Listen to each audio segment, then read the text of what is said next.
It's nice to meet you. I know this about you because I've seen you in films, but your accent... I know, it's a little fake. Well, which one? The American one? I get confused myself. But yes, on Sunday nights between 10 and 11, I try to be an American, but the rest of the time, I'm a bona fide Welshman. When you're doing Brothers and Sisters, does it ever happen where you're in the middle of a scene and all of a sudden you're Tom Jones? Yes, that happens. Not just with the dialect, but with hips as well. Wow, that's kind of exciting. Break out into song? Troublesome, yes. Yes, no, occasionally, you know, during filming, I have moments of lapse when I forget where I'm meant to be from.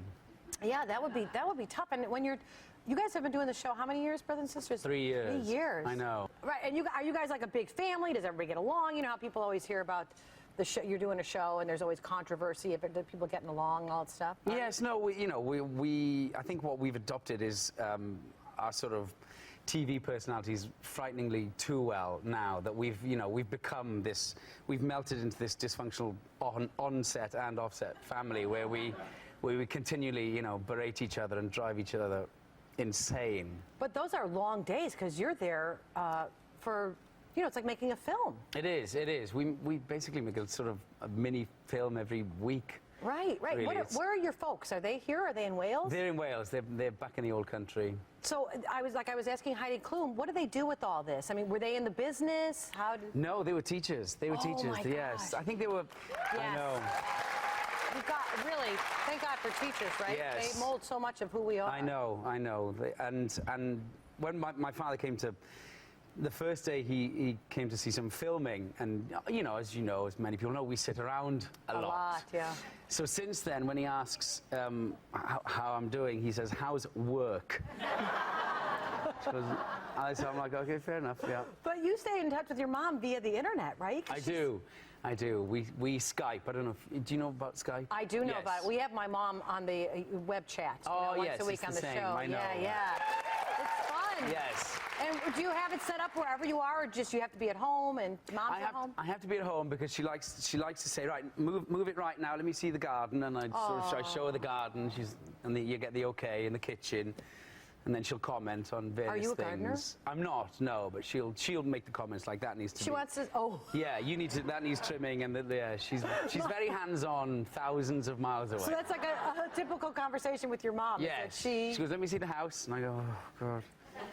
Do you ever aim it towards somebody else's house and tell her you completely redone the place? That's what I'm going to do. I should do that. Just once. I should Skype from somebody else's garden and say, look what I've done. More with Matthew when we come back. We'll be right back.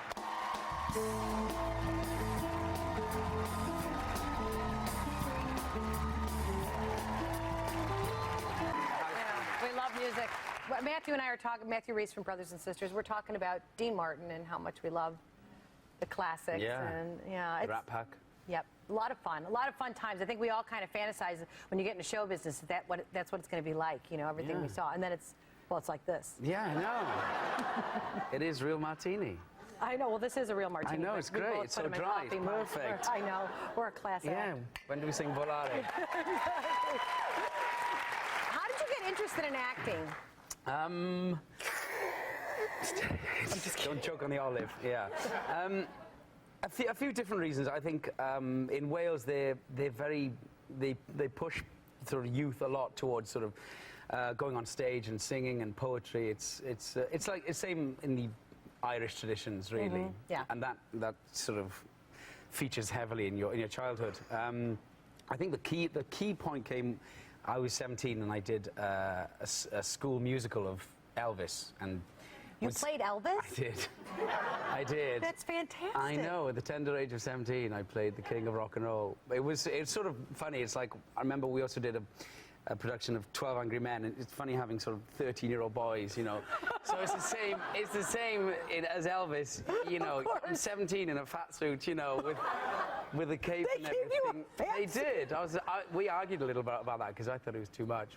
But So you played Elvis in the later years? I did every stage. I started. You played? Wow. I know. What kind of production was this? I thought you went out and sang Hound Dog or something. No. It was, they get into their school productions where I was from. Wow, that's Yeah. impressive. I know.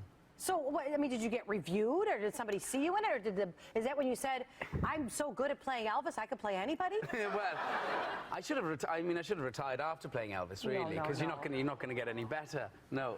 One of the best roles ever, right? Yeah, I know. Production. I know. It's awful when at the beginning of your career, you look back and go, "Well, that was it. That was the pinnacle. That was It's the best really part." true. Yeah. I know. I auditioned for Dorothy and the Wizard of Oz, and they called me back, and I said, "I got a call back," and they said, "For the Scarecrow." It's true. Did you play the Scarecrow? Yes, I did. Ah. Yes.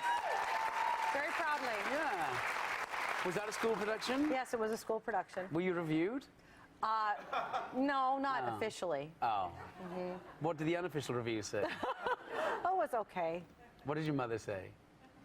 Oh, well, your mom's always encouraging. Yes. Right, moms? Yes. Like your mom's like that with you. Yes. Your mom encourages you because she wants grandkids, doesn't she? Yeah. I'm sorry, I had to bring it up. I'm doing it for her mom's sake. No, that's part of the Sunday Skype chat. In fact, it's usually the leading question. Have you met anyone? Does she No, really? that was I only spoke to you 6 days ago. Hey, that could happen in 6 days. I know, and yes, that's true. What do you look for in a gal? I think primarily sense of humor. Yeah. I think that's what I'm always attracted to. I think so. It's true. I know, when the newness wears off, and if you could have that humor in common, Yeah. and values, of Yes, course, some of course. shared values, that's Yes. important. Yeah. But any girl who makes me laugh, I think, is onto a good thing. Oh, that's Or nice. I am, yes.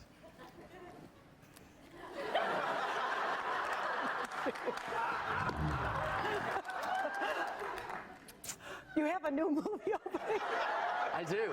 perfectly titled "The Edge of Love." I know. That's what I keep telling my mother. I'm just on the edge of it. There you go. Yeah. So tell us about it, because you play Dylan Thomas, the poet. I do. Which was... It's beautifully shot. It is. Cinematically, it's so pretty. It's stunning. And we were fortunate enough to shoot in Wales for the the majority of it, so that was fantastic. But it was kind of terrifying, to play one of your real a literary hero of mine, and Wales is tiny anyway. There's not many Welsh people, let alone Welsh literary heroes, to sort of play the sort of... So when you're shooting there, people are they going crazy because you're a hometown kid and... Yeah, the Dylan Thomas was strange because, the reaction was so intense to it. So many people have an idea of who he is and what he Right. should be and how he should be played. Like my father said, don't mess this one up. And you're like, Oh, jeez. yeah, you're like, oh God, okay, I'll try not to. And people tell you, people come up and impart how they think you should be playing him. And, a little of that was in the reviews, everyone has an idea of who he should be. And at the end of the day, you just have to make your choices and go, okay, well, I'm going to play him this way. Yeah, I thought you did a fabulous job. Thank you very much. Yeah, it's really exciting. I think people are really going to enjoy it. All right, you brought a clip. Can you set it up? Do you know what clip we're going to see?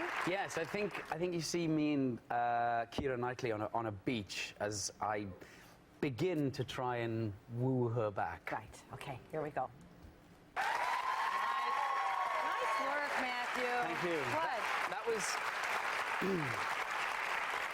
That was actually the first day of shooting, and it was very, very close to where my mother's from and where her family from. And she said, I'm going to come down, I'll come down. Oh, how exciting And for her. I said, okay, great, come down sometime during the day. And just to the left of where we were, there was like a long breakwater.